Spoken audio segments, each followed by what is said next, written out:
Kinumpirma ng Malacanang na nagbitiw na sa pwesto si Justice Undersecretary Jose Cadiz Jr. Kasunod ito ng pagkakadikit ng pangalan ni Cadiz sa isang contractor na nakatanggap ng daan-daang milyong pisong kontrata sa Ilocos Norte. Nakatutok si Ivan Mayrina. Sa pagtatanong ng media sa palasyo, lumabas sa impormasyong nagbitiw na si Justice Undersecretary Jose Cadiz Jr. Does he still enjoy the President's trust and will he remain in the DOJ despite, again, these links and the claims that have been made against him? Sa ating pagkakaalam, siya po ay nag-submit na ng kanyang resignation. Sa ating pagkakaalam, bibigyan ko lang po ng update. Walang ibinigay na detalye si Palace Press Officer Claire Castro kung tinanggap ng Pangulo ang pagbibitiw ni Cadiz o kung kailan ito inihain. Si Cadiz ang opisyal na ayon kay Ko ay pinaghatiran daw niya ng kickback para umano sa Pangulo.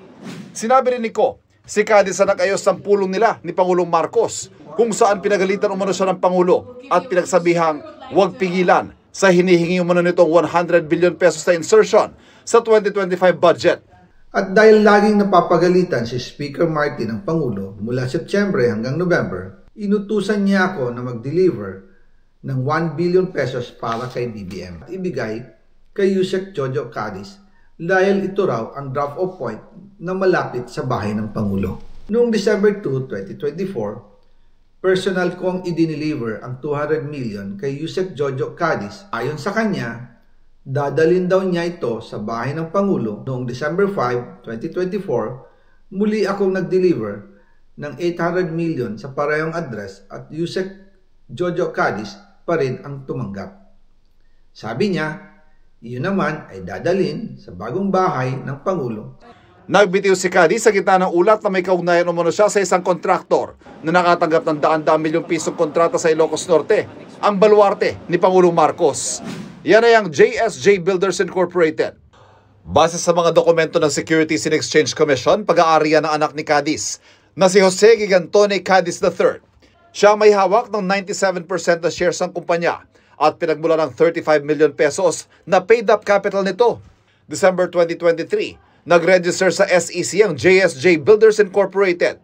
Higit isang taon matapos i-appoint ni Pangulong Marcos ang nakatatandang Cadiz bilang Undersecretary sa Department of Justice.